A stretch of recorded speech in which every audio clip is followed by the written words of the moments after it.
Many American companies have tremendous exposure to China, but few have the exposure that Starbucks does.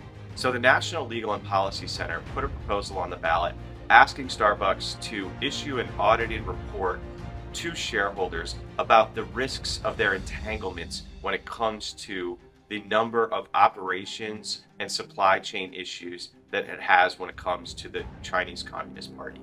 Now, a few years back, Starbucks announced that it was going to open a store every 15 hours in China. Every 15 hours. In late 2022, Starbucks announced that by 2025, it would double its footprint in China. Folks, this would mean it would have 9,000 locations in China. Now, when Russia invaded Ukraine, Starbucks shuttered all of its stores in Russia. All of them. But it only had 130 locations in Russia. Now, what's going to happen if, let's say, China invades Taiwan? Is Starbucks going to close all 9,000 stores by 2025? I don't know, but other shareholders don't know either, and we have a right to know as an investor. We filmed that video this past March during the Starbucks annual shareholder meeting, and today we are doubling down. Strive is sending a letter to the chairman of the board and the CEO of Starbucks demanding that the company be transparent with its investors and would-be investors just about the risk that it has when it comes to exposure to China. Why is that?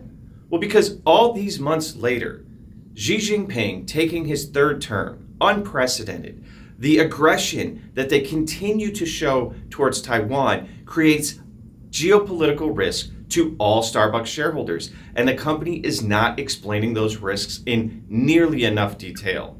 What else has happened since the March shareholder meeting? Well, in June, Luckin Coffee actually overtook Starbucks as the #1 coffee chain in China. Starbucks once had about 90% market share. So how did Luckin overtake them? Well, even though Starbucks has cozied up over the years to the CCP just isn't their friend.